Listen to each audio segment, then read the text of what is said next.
Salut, c'est Tom de la Photo Avenue. Aujourd'hui, je te propose de voir ensemble ma nouvelle approche de gestion du bruit et de la netteté dans mes photos.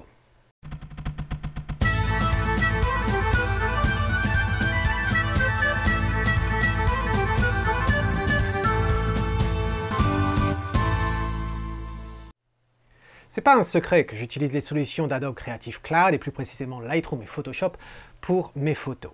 À ce jour, je n'ai pas encore trouvé de remplacement valable pour l'un ou pour l'autre et je sais que ce statement va en énerver plus d'un chez les utilisateurs de Capture One. J'en ai déjà fait l'expérience il y a 15 jours suite à la vidéo sur la dernière mise à jour de Lightroom. Si tu n'as pas vu cette vidéo ni les commentaires virulents, eh bien je t'invite à le faire, le lien s'affiche en haut ici. Bref.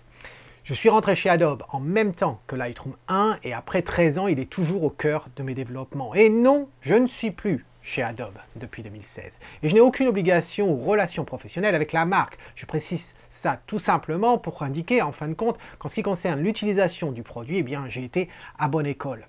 Quand on utilise un outil, une méthode, depuis longtemps, quel qu'il soit, il est toujours pas simple de regarder ailleurs pour d'éventuelles solutions alternatives. Et Dieu sait que les éditeurs de logiciels m'ont tous approché pour que je teste leurs produits et fasse la promotion de leurs solutions. Mais en ce qui me concerne, il y a deux aspects sur lesquels je garde toujours l'œil pour voir ce qui existe. Un, la gestion du traitement de peau, car j'en ai besoin pour le développement de mes photos, de mes séances de mariage et de portraits. Et ensuite, la gestion du bruit et de la netteté, car j'en ai besoin pour tout type de photos. Dans le passé, j'ai déjà couvert les deux approches pour la gestion du traitement de peau. Et si tu n'as pas vu la vidéo sur le plugin, le lien s'affiche ici. Et si tu n'as pas vu la vidéo qui utilise uniquement Photoshop pour le faire, eh bien le lien s'affiche ici. Dans quelques semaines, je sortirai une autre vidéo sur le sujet car j'ai également changé d'outil récemment. Mais en ce qui concerne le bruit et la netteté, alors j'avais déjà couvert le bruit dans plusieurs vidéos et la vidéo sur la netteté, eh bien ça s'affiche ici.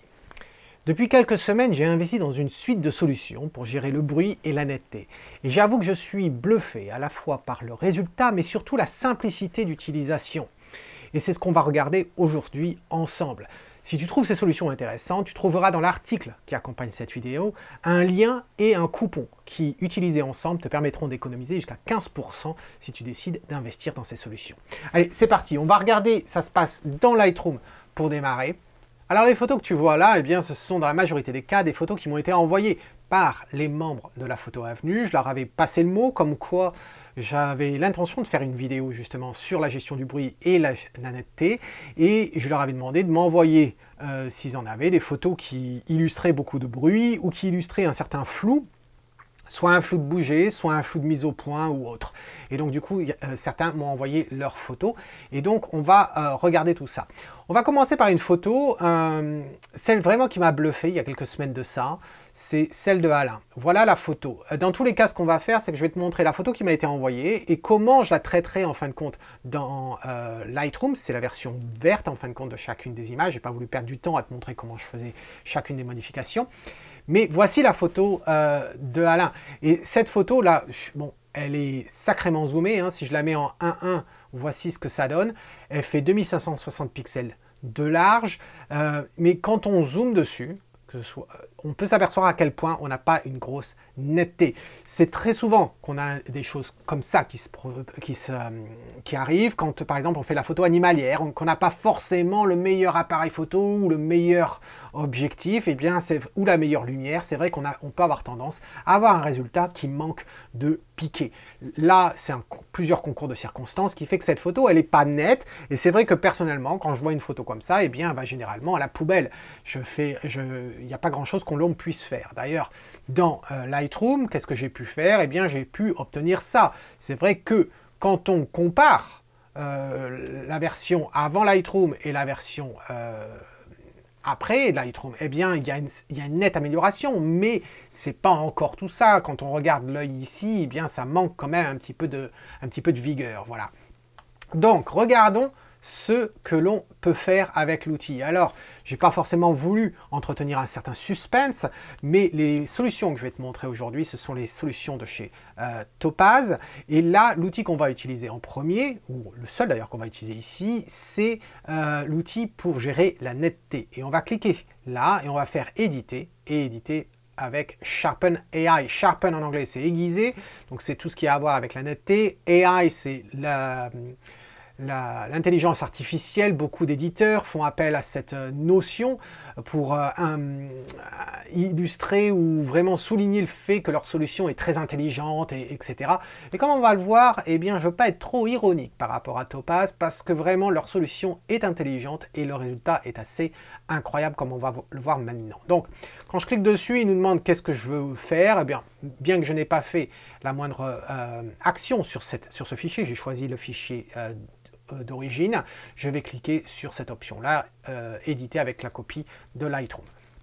Là, ça va nous lancer le programme de Topaz et on a cette vue. Alors cette vue, on a différentes vues que l'on peut avoir, qui sont listées ici. Soit une vue simple, globale, soit une vue divisée en deux, c'est ce que l'on a ici. On va pouvoir bouger le curseur à droite et à gauche pour révéler en fin de compte les changements qui sont appliqués. Ou bien side by side, qui veut dire en fin de compte la même image dupliquée à droite et à gauche étant l'original, à droite la version modifiée. Tant qu'on est sur l'interface, en haut, tu remarqueras qu'on a une option de masque. Alors, c'est la même chose que dans Photoshop, en fin de compte, ou dans Lightroom avec la brosse d'ajustement. Ça permet de désactiver certaines parties de désactiver le traitement que l'on va appliquer à l'image sur certaines zones de l'image si on voit qu'il y a des effets de bord qui ne sont pas très intéressants. Et l'original, eh bien, c'est pour voir la version originale. Et on a également ça si on appuie sur la barre d'espace. Là, dans cette vue divisée, si je fais ça, tu vois aucun changement parce que, en fin de compte, j'ai pas lancé le traitement. On aurait l'option de cliquer sur Auto Update ici. La raison pour laquelle je ne l'ai pas fait, Auto Update, c'est cette option qui en fait applique les changements automatiquement, directement, sans avoir besoin d'appuyer sur un bouton Update. La raison pour laquelle je ne le fais pas, c'est parce que quand je passe de 100% à 50%, il ne fait pas automatiquement le recalcul. Et donc du coup, je suis obligé d'appuyer sur Update et voilà. À savoir aussi une chose, c'est que comme tu peux voir, au niveau des options de zoom, 100% ne représente pas 100% de l'image. Voilà, c'est plus proche en fin de compte de 200% que de 100%. Donc quand tu vois un résultat que tu trouves très bien à 100%, dis-toi que ça représente 200% dans Photoshop. Si tu veux voir réellement ce que ça donnerait au niveau de l'image, il faudrait que tu sois à 50%. Et tu vois qu'on peut aller très loin, puisqu'on peut aller jusqu'à 400%, ce qui reviendrait à 800% dans une photo. Voilà, ce qui est quand même énorme. Là, ensuite, qu'est-ce qu'on a? On a différents modes, en fin de compte, pour gérer la netteté dans cet outil. On a l'outil de base, qui est Sharpen, qui va aiguiser ta netteté. Mais ensuite, on a Stabiliser et Focus. Stabiliser, en fin de compte, c'est comme on aura l'occasion de le voir, si tu as une image qui a du flou, mais un flou de bouger, en fin de compte, que ce soit aussi bien le sujet qui a bougé, ou bien toi qui a bougé. Alors, dans quel cas tu aurais un flou de bouger? Eh bien, par exemple, si tu utilises un objectif qui a 100 mm de focale et tu n'as pas forcément suivi la règle de la vitesse minimale et tu t'es retrouvé à prendre une photo à 1/80e alors que cet objectif n'est pas stabilisé et n'est pas sur trépied. Et donc du coup, tu peux avoir effectivement un flou de bouger qui est rentré dedans et on va pouvoir voir comment l'outil va gérer ça. Et puis focus, eh bien c'est si tu as un flou qui est lié à une mauvaise mise au point. C'est évident que si tu as fait une mise au point qui est complètement barrée, c'est-à-dire imagine que tu avais fait la mise au point derrière et que ton animal est flou, il va rester flou, c'est évident. Mais ça peut être utile dans certains cas. Alors là, je vais te montrer le mode automatique, parce que soit on passe en manuel, soit en mode automatique. Et là, ce que je vais faire, je vais cliquer sur le mode automatique et je vais cliquer sur Update. Et là, bon, ça va prendre plus ou moins du temps, ça va dépendre de ta carte graphique, si tu souhaites utiliser la carte graphique pour appliquer les changements, ou si tu as un ordinateur plus ou moins puissant. Là, tu ne vois rien parce que j'ai fait exprès, en fin de compte, que l'on voit la partie non changée. Regarde ce qui se passe maintenant, si je prends le curseur et que je le déplace. Tu vois petit à petit déjà, regarde à quel point ça ressort. Attention, on arrive à l'œil. Regarde ce résultat, c'est quand même assez incroyable. Regarde avant, regarde maintenant. Si ça ne te bluffe pas, rien ne te bluffera, je crois, parce que c'est vraiment absolument incroyable. Maintenant, sauvons le résultat. Et là, ce que tu peux voir, c'est qu'en fait, on a la possibilité dans cet outil et dans tous les autres outils, en fin de compte, de faire une sorte de batch processing, c'est-à-dire d'appliquer les changements à plusieurs fichiers en même temps.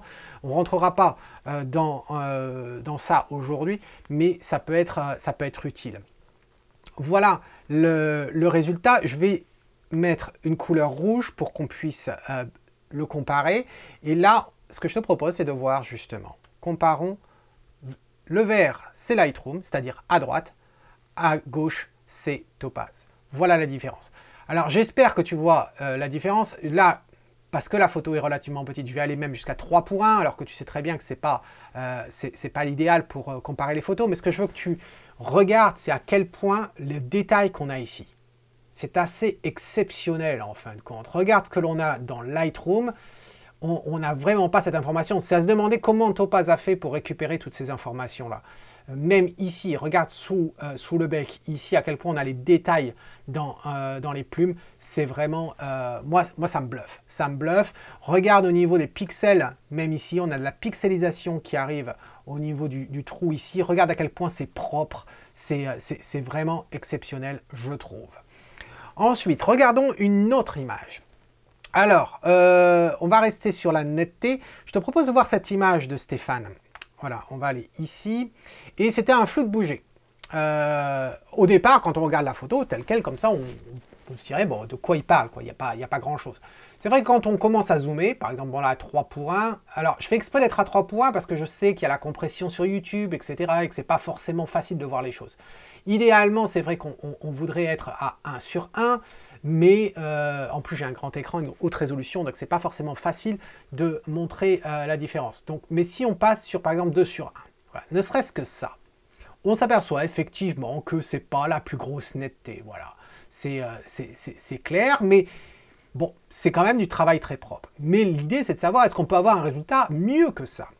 Eh bien, dans Lightroom, voici ce que ça donne si on fait le traitement. C'est déjà mieux. Tu vois, c'est déjà mieux si on revient en arrière. Voilà ce qu'on avait. Il y a quand même un flou, il y a quand même quelque chose. Et là, voilà le résultat qu'on obtient. Donc, c'est quand même pas mal du tout. C'est vraiment pas mal du tout, surtout quand on est à 1 comme ici. C'est quand même très propre. Mais est-ce qu'on peut faire mieux? Alors, je choisis la version non modifiée. Pareil, éditer dans Topaz Sharpen. Faire cliquer là-dessus, ça ne change rien, puisqu'il n'y a pas de changement. Ça va nous lancer le programme. Tu as remarqué qu'en fin de compte, il nous crée un TIFF. Hein, il nous crée un TIFF. Et puis ensuite, il nous ouvre le fichier. Alors, qu'est-ce qu'on va faire? Eh bien, il s'agit d'un flou de bouger. Donc, on va choisir l'option stabiliser. Voilà. On va rester en auto tant qu'à faire. Et puis, on va cliquer sur Update. Voilà. Alors, en fonction des options qu'on utilise, ça peut prendre plus ou moins du temps, puisqu'il est obligé d'analyser le total. Voilà. Alors, je te rappelle, ce que tu vois à gauche, c'est ce qui n'a pas été encore traité. Et on est à 100%, c'est-à-dire à 200% sous Photoshop. Rien que ça, sans aller plus loin déjà, c'est quand même incroyable. C'est quand même incroyable. Regarde cette porte. Regarde les plaques de bois. C'est hallucinant. C'est comme si quelqu'un qui porte des lunettes a oublié de mettre ses lunettes et d'un seul coup il les met et il commence à voir les choses proprement. C'est absolument incroyable. Regarde, à 50% dans l'outil Topaz, ce qui correspond à 100% dans Photoshop, eh bien on ne voit pas forcément la différence tant que ça, mais dès qu'on passe à 100%, on la voit. Donc, ce que je vais faire, c'est que je vais sauvegarder. Pareil, ça va prendre un petit peu de temps à générer le fichier et on va pouvoir comparer dans Lightroom ce que ça va faire. Voilà, donc il a fini de faire le fichier, là il nous le ressort. Si maintenant je lui applique une couleur rouge, je vais le déplacer à côté de l'autre, voilà, ici, et si on fait une comparaison entre les deux, donc à droite, c'est la version Topaz, à gauche, c'est la version Lightroom. Si on regarde comme ceci, tu peux bien apprécier la différence. C'est quand même beaucoup plus propre. Ce que l'on obtient, c'est plus net et c'est assez incroyable parce que je ne m'attendais pas au départ à avoir une telle différence. Quand j'ai vu le fichier que m'a envoyé Stéphane, je ne pensais pas qu'on allait avoir quelque chose aussi propre ou encore plus propre que ce que l'on avait. Donc c'est vraiment assez incroyable. Allez, on en fait d'autres. Regardons les autres photos qui m'ont été envoyées. on va gérer maintenant le bruit. Allez, gérons le bruit. Non, on va faire un autre flou. On va faire aussi un flou de bouger. Et c'est pour te montrer en fin de compte là où il y a des limites. Par exemple, cette photo-là. Cette photo, je me souviens plus qui c'est qui me l'a envoyée. Mais bon, il y a du flou, c'est clair. Et c'est presque... Je ne crois pas qu'on va faire quoi que ce soit de très bien avec cette image, parce que c'est vraiment de chez flou, quoi. Pourtant, tu vois, on est à 35 mm, ça a été pris à 1/60e de seconde, mais je ne sais pas ce qui s'est passé. La personne qui a pris cette photo, c'est loin d'être... je ne comprends pas comment il a pu ne pas l'avoir nette. En plus, ce qu'on va avoir, c'est que, je crois que c'est Olivier d'ailleurs, ça a été pris durant un de mes stages en Bretagne l'année dernière, et je crois que c'est Olivier qui marche au loin, et donc du coup il est flou. Mais ça serait intéressant de voir ce que l'on va pouvoir utiliser. En ce qui concerne le flou de bouger, dans Lightroom, on ne peut pas le gérer. Vraiment, c'est pas quelque chose qui va être exceptionnel. Voici ce que j'ai pu obtenir dans Lightroom. Comme tu peux voir, il n'y a vraiment pas de différence entre la version de départ et la version... amélioré, on va dire, entre guillemets, dans Lightroom. Si je prends ce fichier, on va dans Topaz. Il nous génère le fichier TIFF, il nous l'ouvre dans Topaz. Là, je vais utiliser stabiliser. On va laisser en auto et puis on va faire, je vais même générer comme ça. Et j'aurais même dû, en fin de compte, déplacer la photo un petit peu pour qu'on puisse un peu mieux voir ce qui va se passer sur le personnage qui est à gauche. Sur la maison, on va sûrement voir des changements. Sur le personnage à gauche, je ne crois pas qu'on va voir beaucoup d'améliorations. Voilà. Alors, ça fait une grosse différence quand même. Hein. Ça fait quand même une grosse différence. Ça paraît moche comme tout, surtout au niveau de l'herbe.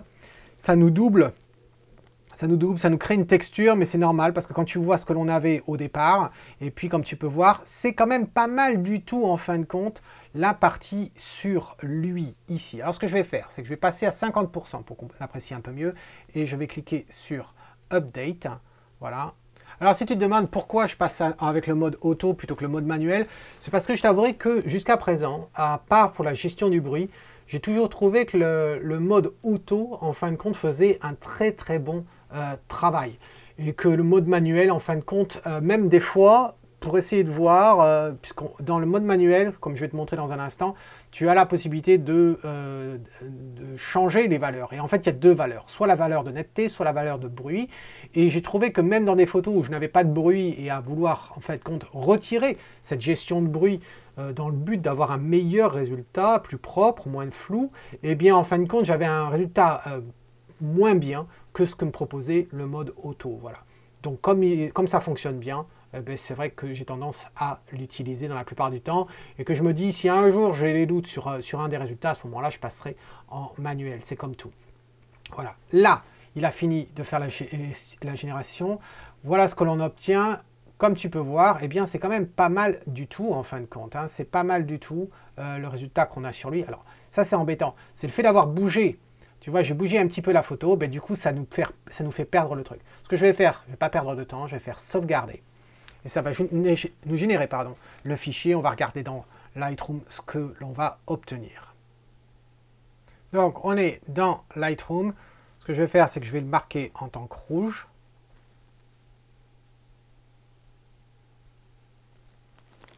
Voilà. Et maintenant, je vais le déplacer à côté de l'original qui est ici. Si on compare, encore une fois, Lightroom, ce qu'on avait dans Lightroom et ce qu'on a dans Capture One, non pas Capture One, oula, dans Topaz. Topaz, c'est à gauche, Lightroom, c'est à droite. Je vais zoomer dessus et voilà la différence. Comme je disais, on ne s'attendait pas non plus à un miracle, hein, mais on voit que c'est quand même un peu plus net. Mais je t'avouerai que dans tous les cas, cette photo irait à la poubelle en ce qui me concerne. Alors maintenant qu'on a vu ça, regardons maintenant la gestion de bruit. Alors la gestion de bruit, eh bien, on m'a envoyé certaines photos, par exemple, qui sont très sombres, comme celle-ci. Là, il n'y a pas vraiment d'intérêt en soi ici, parce que c'est très sombre, il n'y a pas vraiment de détails, etc. Donc comme ça prend relativement du temps, je vais me focaliser sur d'autres images qui sont un peu plus pertinentes, on va dire. Là, si on regarde par exemple cette photo qui m'a été envoyée par Thierry, de ce petit lapin là, ce lapin ou ce lièvre, non c'est un lapin. Eh bien, quand on regarde, il y a du bruit. Cette photo a été prise à ISO 8000, donc c'est quand même assez important, mais je trouve que la photo est quand même de bonne qualité. On voit des détails, voilà ce que l'on obtient donc à 2 sur 1. Voilà, tu vois donc qu'il y a du bruit, et puis on a quand même des détails dans les poils. Si on travaille ça dans Lightroom, eh bien on obtient ça. Alors, c'est quand même pas si mal que ça, on a géré le bruit, mais comme tu peux voir, bon, c'est quand même pas terrible. À savoir que la façon dont j'ai géré ça, ça a été à 2 niveaux. J'ai aussi bien utilisé les options ici, à droite, mais j'ai également, en fin de compte, utilisé une brosse pour accentuer la netteté et diminuer, en fin de compte, la gestion du bruit dans le poil. Donc, c'est ce que, normalement, on aurait tendance à faire pour avoir les meilleurs résultats possibles dans Lightroom. Cela dit, est-ce qu'on peut avoir un meilleur résultat que ça? Eh bien, parce que tu vois, ça c'était avant, ça c'est ce qu'on avait avant, ça c'est ce qu'on a après Lightroom. On peut argumenter que le résultat est vraiment pas très intéressant. Donc, ce que je vais faire, clic droit, pareil. Et alors là, eh bien, on ne va pas aller dans Sharpen AI, mais on va aller dans un autre outil qui s'appelle Denoise AI. Denoise pour... En fin de compte, noise c'est le bruit, denoise c'est l'idée en fin de compte de retirer le bruit, et AI toujours l'intelligence artificielle. Donc on va cliquer là-dessus. Oui, on va appliquer ça, de toute façon il n'y a rien qui a été appliqué sur cette version-là de la photo.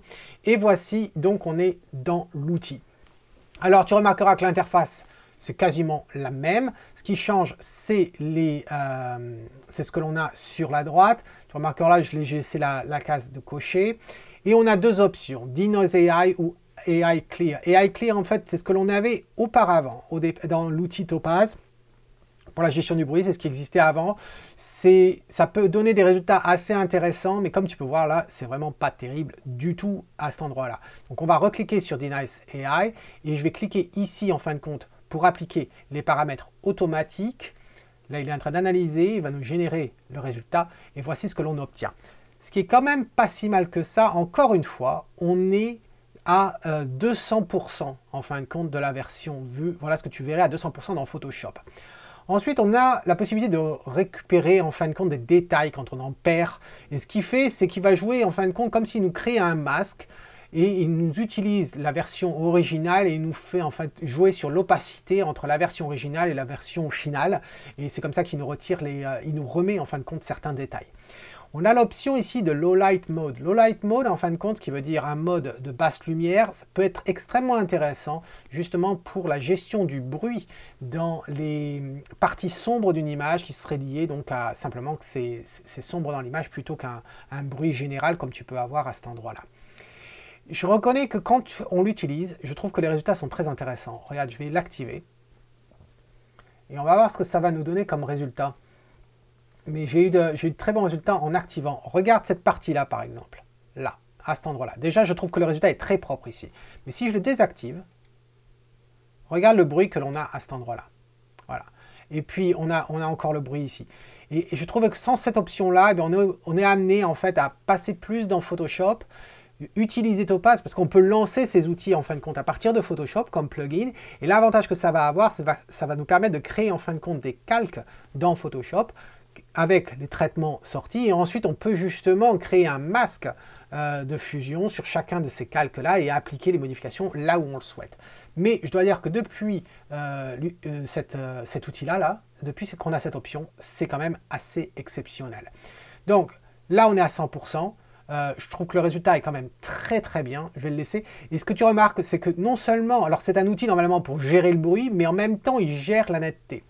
Et justement, ça peut amener à se poser la question. Dans quel cas on va utiliser Denoise? Dans quel cas on va utiliser Sharpen? Et est-ce qu'on est obligé d'acheter en fin de compte les deux? Est-ce qu'on pourrait en avoir qu'un seul? Et ça, je vais y répondre un peu plus tard dans cette vidéo. Donc là, je vais faire sauvegarder. Il va nous générer notre fichier habituellement. Comme tu veux voir, là, ça va quand même relativement plus rapidement que ce que l'on avait avec Sharpen AI.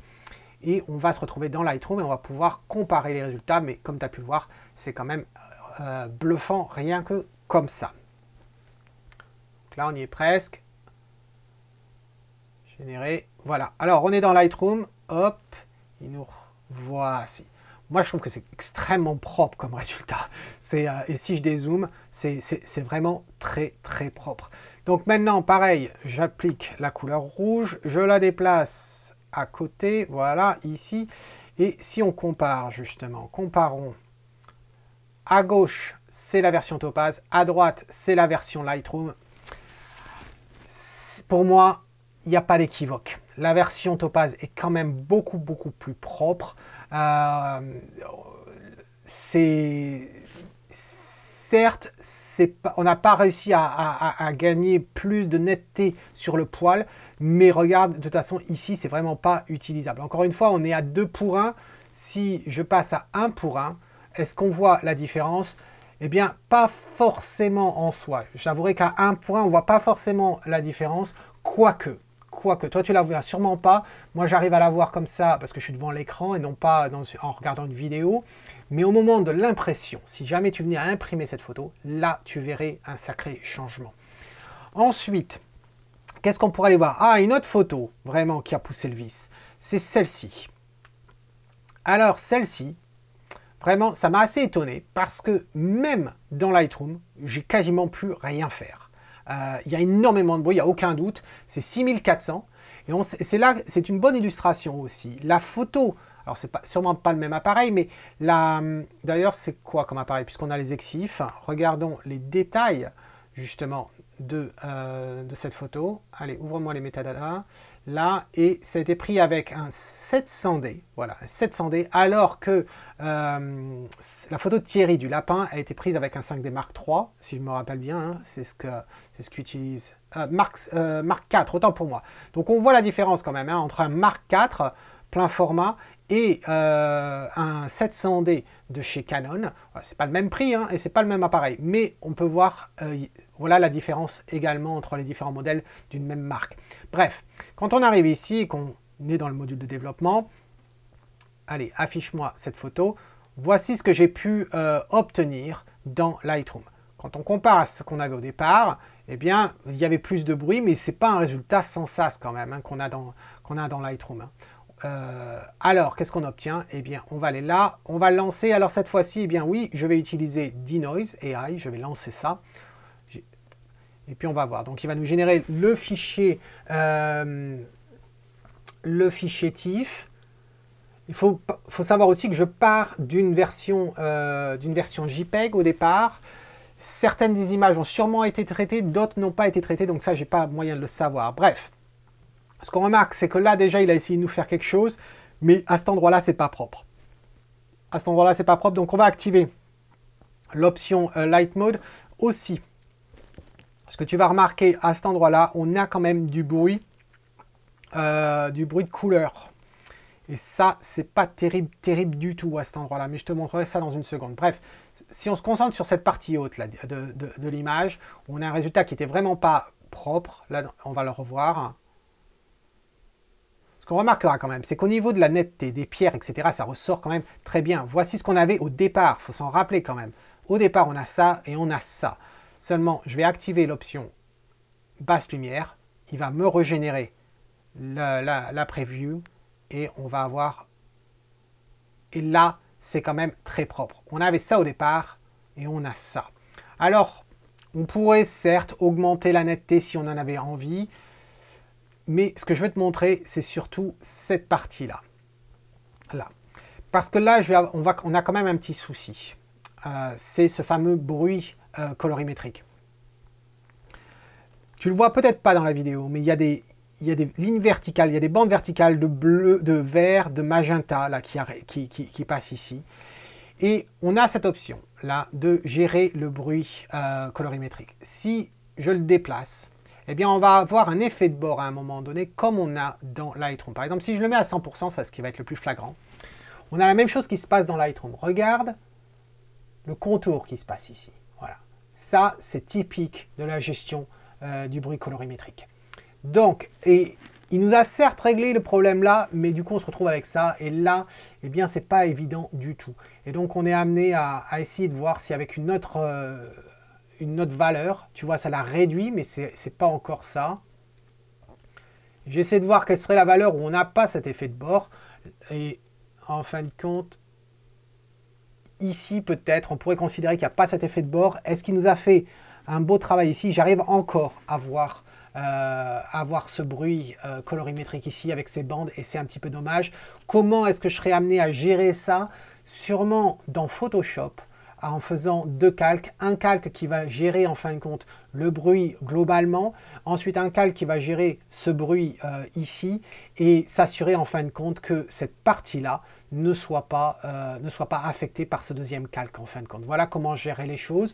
On pourrait voir si on peut augmenter la netteté dans cette partie-là. Encore une fois, on est à 100%, c'est-à-dire 200% de la photo ouverte dans Photoshop. Mais si je bouge par exemple le curseur de netteté, regardons ce que ça va nous offrir.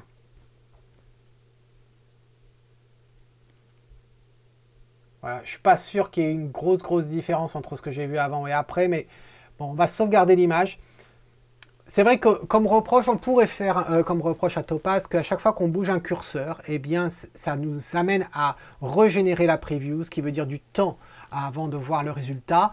Mais justement, c'est parce qu'il y a énormément de calculs qui sont faits plutôt qu'une transformation globale, comme c'est le cas sur Lightroom ou même Photoshop. Et donc, du coup, c'est pour ça que ça prend pas mal de temps. Mais je pense que le résultat en vaut la chandelle, comme on dit. Voilà la photo. Je vais appliquer donc la couleur rouge. Je la déplace pareil à côté de ça. On va comparer les deux. Donc, celle à gauche, c'est celle de Topaz. À droite, c'est celle de Lightroom. Je crois qu'au niveau du bruit, déjà dans le ciel, il n'y a aucun doute là-dessus. Au niveau de la netteté également, je pense qu'il n'y a pas de doute là-dessus. Regarde à quel point c'est vachement bien, vachement, comme c'est un très bon mot à utiliser. Mais bref, à quel point c'est extrêmement propre, très bien détaillé. Avoir un résultat comme ça dans les conditions que la photo a été capturée et à quel point elle était sombre avec le bruit de départ, je trouve que c'est quand même flagrant. Continuons justement l'expérience. Si on prend cette photo de l'ami Philippe, où il y a énormément de bruit, on le voit par exemple si je zoome dans le ciel, tu peux remarquer qu'il y a énormément de bruit et sinon le reste c'est plutôt moins bien. Bon, on pourra argumenter la balance des blancs qui est un peu bizarre dans cette photo, mais bon bref, c'est pas le sujet ici. Et qu'est-ce que j'ai pu faire en fin de compte dans Lightroom? J'ai pu faire un résultat qui est quand même pas mal du tout, hein, parce que si on compare les deux, c'est quand même propre. La version qui est à gauche, c'est l'original. La version qui est à droite, c'est ce que j'ai pu faire dans Lightroom. Et je trouve que là, eh bien, ça pose pas trop de soucis, le travail dans Lightroom. Au niveau de netteté, j'ai également géré la netteté avec un masque dans Lightroom. Mais on s'aperçoit que dans certaines parties, par exemple ici, eh bien, c'est loin d'être parfait. C'est vraiment loin d'être parfait, mais bon, le résultat est quand même relativement propre et c'est une belle amélioration par rapport à ce qu'on avait au départ. Donc pareil, regardons ce que ça donne si on part dans Topaz. Cette fois-ci, c'est le bruit, donc encore une fois, on va utiliser Denoise.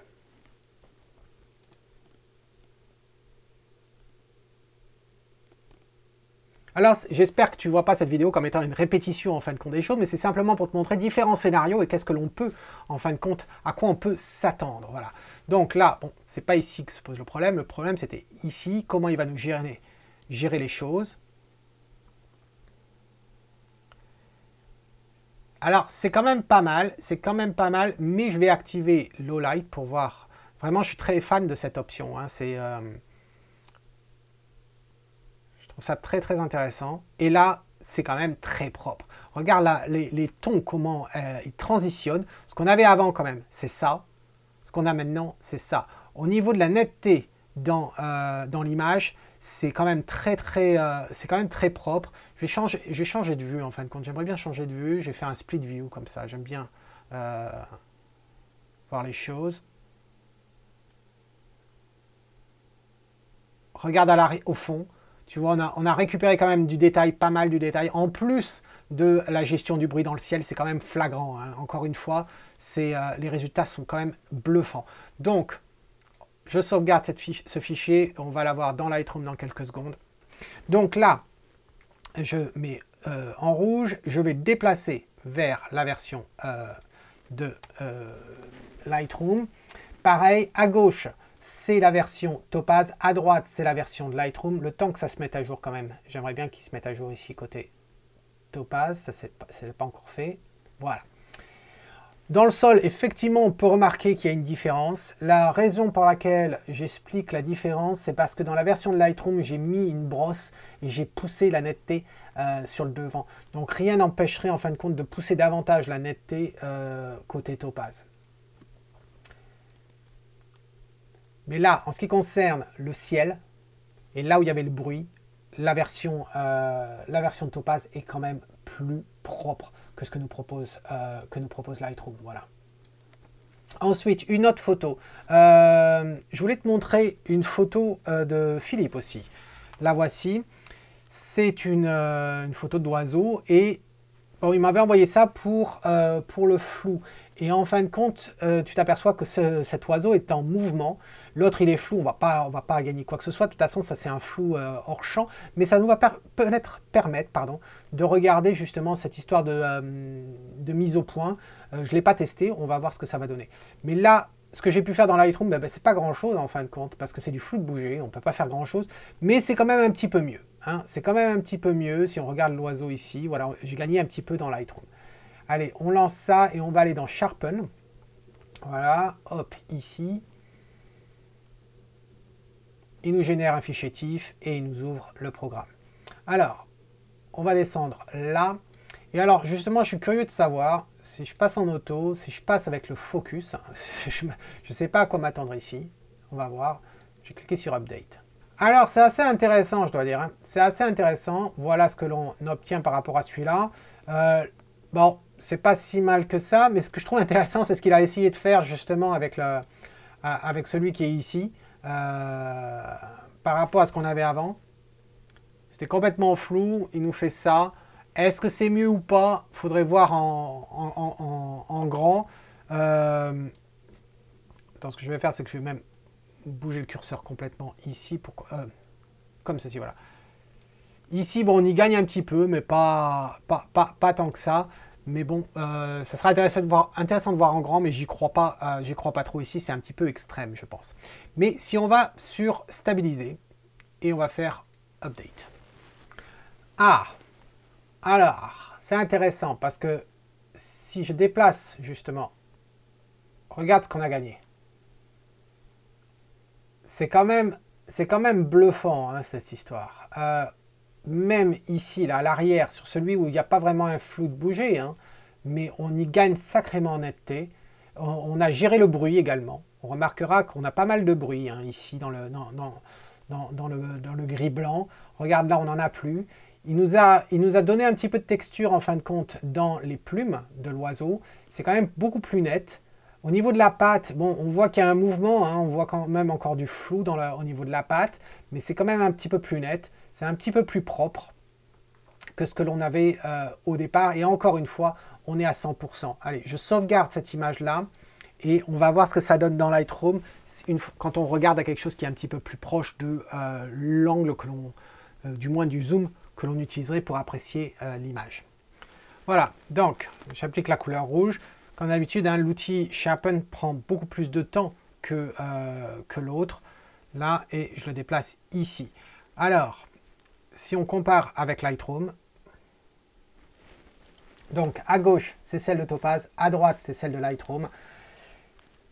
Eh bien, je trouve quand même que la version de Topaz est quand même beaucoup plus propre. Si on regarde au niveau de la patte ici, c'est quand même plus propre. On a un peu plus de détails et on a une illusion surtout de détails dans les plumes. Pourquoi je parle d'une illusion? Parce que je pense que c'est au niveau de l'algorithme qu'ils utilisent. Ils nous recréent en fin de compte une sorte de texture qui est pas si mal que ça, qui est vraiment pas si mal que ça, et qui nous donne en fait l'illusion quand on dézoome, parce qu'on regarde pas cette photo à 200% comme c'est le cas là, qui nous donne une illusion en fin de compte de netteté.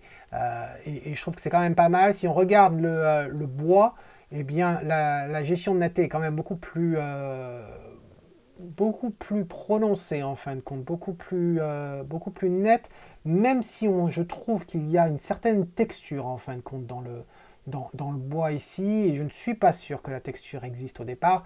Tu remarqueras aussi que le bruit, eh bien on ne l'a pas dans la version de Topaz par rapport à la version de Lightroom.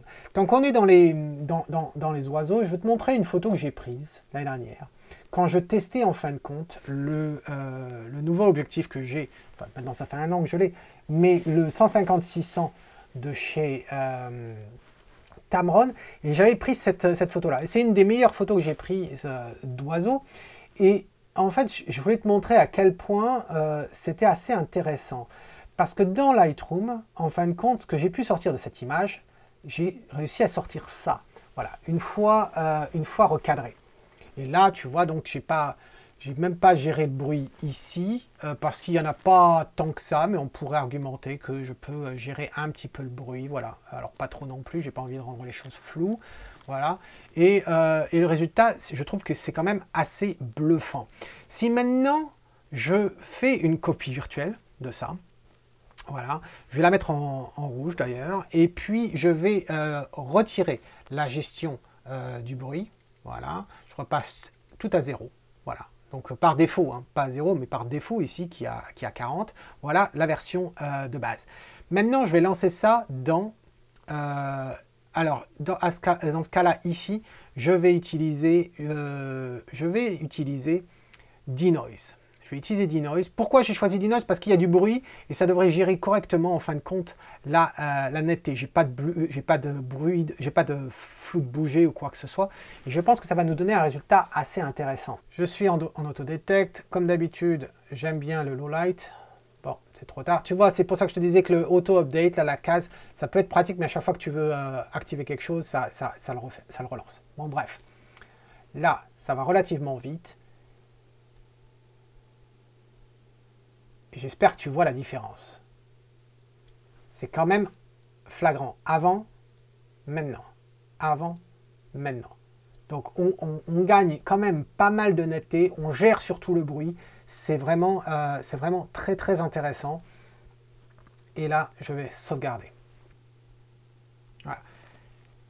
Maintenant, si, alors on a fait avec cet outil-là, et si maintenant, je choisissais en fin de compte Sharpen pour voir. Donc on va faire Edit, Sharpen AI, voilà. Et on va pouvoir justement comparer. Et alors là, bon, c'est pas une question de stabilité, c'est vraiment la netteté. On va faire Update. On va voir comment il nous gère déjà le bruit, puisqu'il y a une gestion de bruit aussi qui se fait. La gestion de bruit, je la vois, elle est quand même très très bien. On la voit bien, c'est propre. Au niveau de la netteté dans les plumes, je trouve que c'est du beau travail. La question se pose, c'est laquelle serait le mieux. Et on pourrait même tester Focus. Tiens, si on teste Focus, je vais faire Update.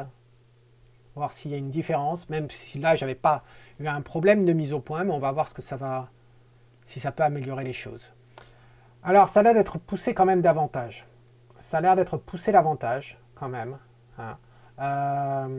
Il y a une belle netteté. Regarde sur la branche à quel point on gagne en détail. Et dans les plumes, c'est quand même... Et l'œil là qui pétille, j'allais dire, c'est quand même très très propre. On a quand même une sorte d'aberration chromatique en fin de compte sur les bordures. Si tu ne sais pas ce que sont les aberrations chromatiques, un lien s'affiche en haut de ton écran, j'espère. J'ai tellement mis de liens dans cette vidéo, je ne suis pas sûr que je vais pouvoir tous les mettre. Mais en tout cas, le lien sera dans l'article blog. Mais c'est quand même très très propre par rapport à ce qu'on avait. Regarde la plante aussi, les feuilles en bas là avec la fleur, c'est quand même très très propre. Regarde le champignon qu'on a sur ici à cet endroit là, c'est quand même très très bien géré. Je vais cliquer sur sauvegarder et puis on va pouvoir justement comparer la version Sharpen, la version Denoise et la version Lightroom pour voir ce que l'on préfère. Alors, cette fois-ci, je vais changer la couleur. Alors, on avait quoi? On avait ça. Là, je vais changer la couleur, je vais la mettre en bleu.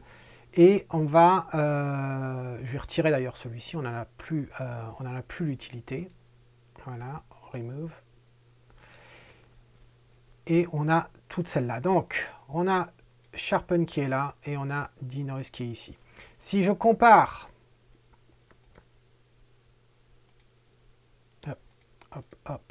si je compare Lightroom avec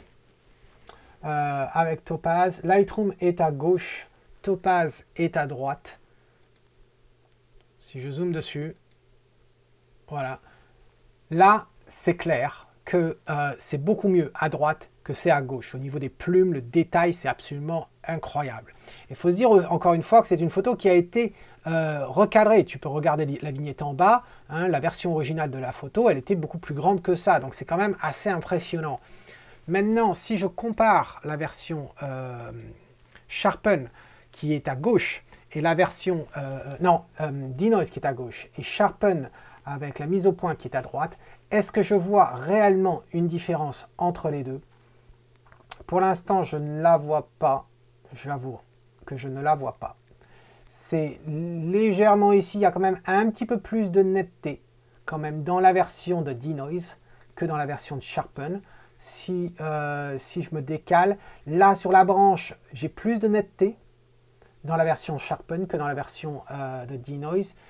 J'ai quand même l'impression que j'ai plus de netteté quand même. Si y a un poil de plus de contraste, on dirait, dans la version de Denoise que dans la version de Sharpen, mais c'est extrêmement proche l'un de l'autre. Hein. Vraiment, si on compare même ici, là j'ai quand même plus de netteté à cet endroit-là.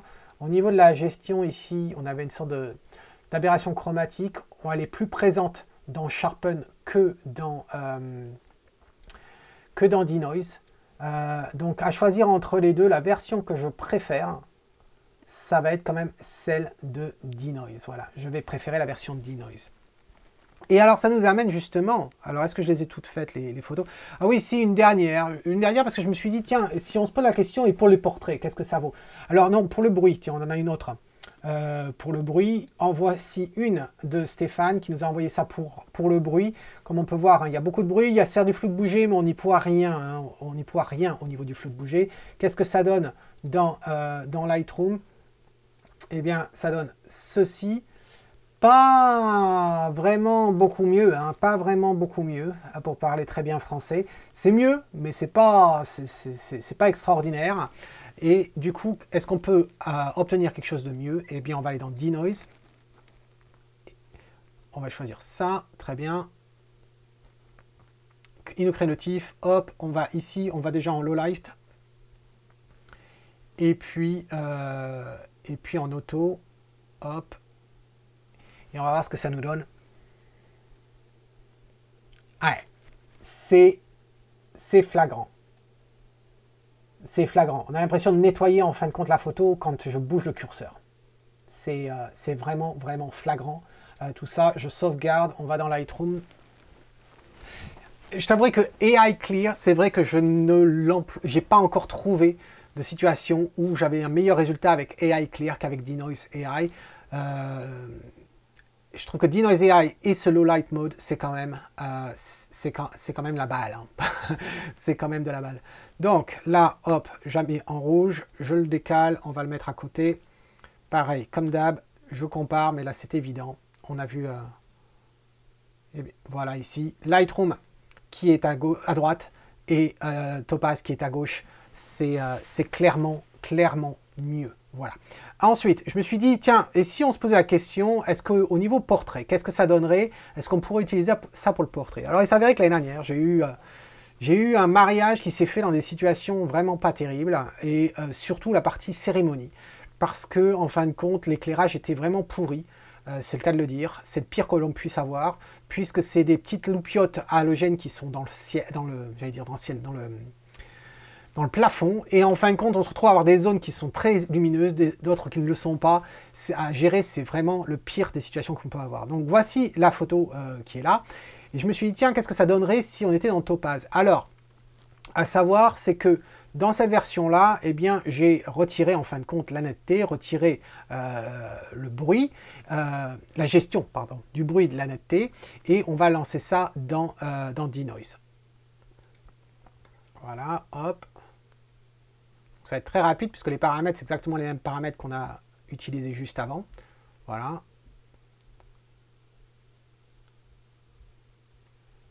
low light quand même que je vais activer.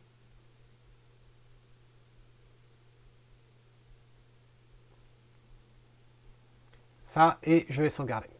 Voilà, donc on est dans Lightroom, pareil, j'applique le rouge, et là je reviens sur la version en fin de compte, et je réactive les changements, c'est-à-dire la gestion du bruit, la gestion de la netteté. Ici, je vais cliquer ici, Overwrite, voilà, et je vais pouvoir comparer les deux. La version Topaz, c'est la version qui est à gauche, la version à droite, c'est la version Lightroom, et si on zoome dessus, voici ce que l'on obtient.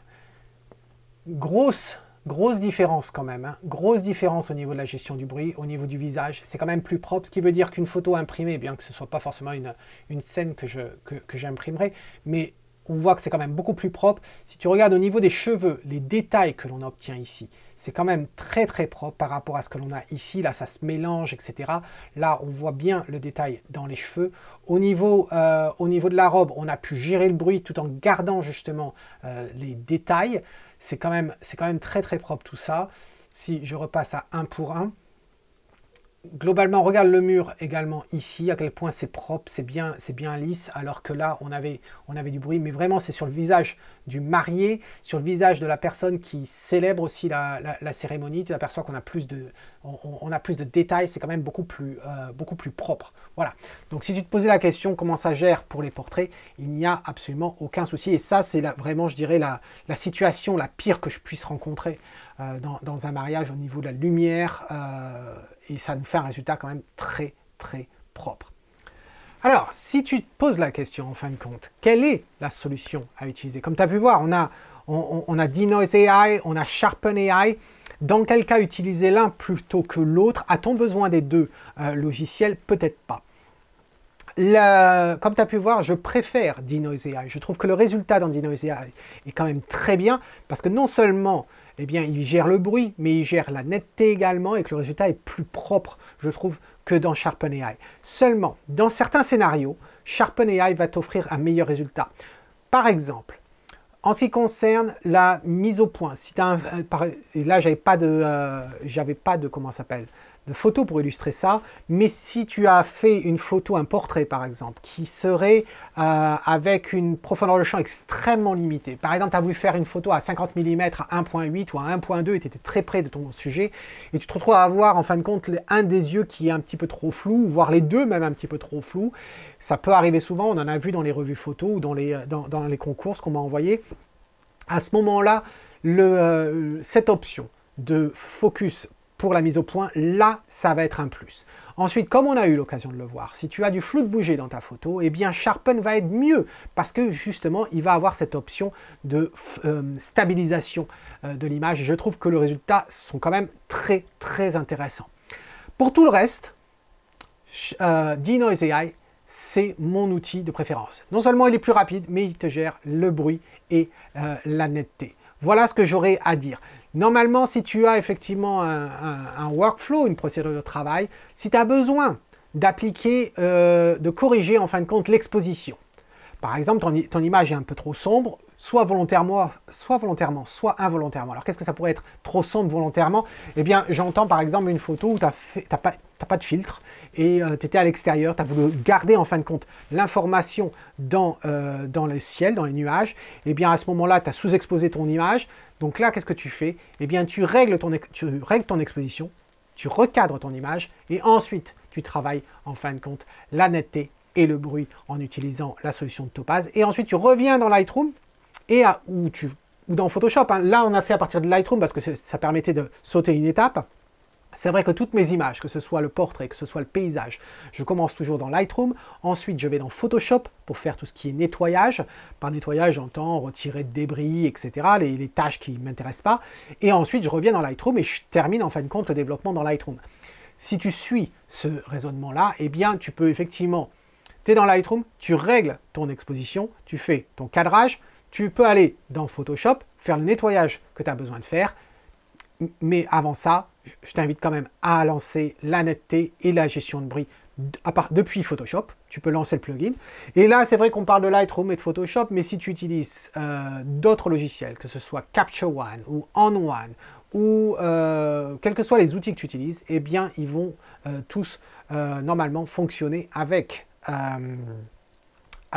Topaz, à savoir que les applications que je t'ai montrées là, en fin de compte, elles peuvent fonctionner en tant que plugin, mais elles sont aussi en standalone. Ça veut dire que tu peux lancer le programme tout seul sans avoir Lightroom ni Photoshop, et tu peux le lancer tout seul comme ça. Il y a aussi une fonctionnalité de batch que je n'ai pas montré. Il ne faut pas forcément voir ça, le batch, comme étant une solution où tous les traitements sont identiques. C'est là où ils ont été assez intelligents chez Topaz. C'est que par exemple, si tu as des photos animalières, dans les mêmes conditions, imagine tu as photographié un sujet, quel qu'il soit, un oiseau en mouvement ou autre, et tu te retrouves à avoir une dizaine de photos et tu veux savoir laquelle va être la mieux. Eh bien, tu peux soit appliquer le même traitement, parce que c'est la même condition, ou bien tu peux, avant même de lancer la génération des fichiers finaux, eh bien, c'est de faire un tweak, c'est-à-dire d'affiner un petit peu les réglages pour chacun des fichiers, et quand tu es satisfait, tu appuies, et là, ça te génère les fichiers pour toutes les images que tu as sélectionnées. Donc, il y a cette gestion-là de patch. Je ne pense pas que c'est une fonctionnalité que je vais utiliser tant que ça, peut-être dans les mariages, si quand même, parce que dans une situation donnée, les réglages vont être les mêmes en ce qui concerne mes ISO, et donc, du coup, ça va me permettre de lancer denoise sur une dizaine, voire une quinzaine, voire plus de photos à la fois, ce qui va me permettre peut-être d'apprécier en fin de compte quelle est la photo à garder, quelle est celle à pas garder. Justement, ça peut être intéressant. En tout cas, j'espère que tu as trouvé cette vidéo intéressante. Comme je t'ai dit au début, si ça t'intéresse, non seulement tu as dans l'article blog, et puis je vais peut-être mettre le lien dans la description également, un lien pour aller sur Topaz et utiliser le coupon de réduction de 15%. Mais même, Topaz t'offre 30 jours d'essai. Donc tu peux utiliser mon lien qui est dessous, tu télécharges la version d'essai de tous ces produits, voilà, pendant 30 jours, avec toutes les fonctionnalités. C'est pour ça que c'est très très bien, hein. C'est pas limité à 7 jours, comme c'est le cas pour les applications de chez Adobe, donc pour ça c'est très bien. Tu as 30 jours, et dans les 30 jours, si la solution t'intéresse, eh bien tu réutilises mon lien, et tu utilises le code coupon qu'il y a dans la description et dans l'article blog. Et là, tu vas pouvoir économiser 15%, ce qui est quand même pas mal du tout. Donc, sympa Topaz pour ça. Voilà. Donc, en tout cas, dis-moi dans un commentaire si tu as trouvé cette vidéo intéressante. Et puis, si ça ne t'intéresse pas, dis-le aussi. Et puis, dis-moi quel outil tu utilises pour la gestion du bruit et la gestion de netteté. Comment tu gères tout ça, soit un commentaire sous la vidéo, soit un commentaire dans l'article blog. En attendant, c'est Tom qui te dit, si tu aimes ce que tu vois, capture-le. Cheers!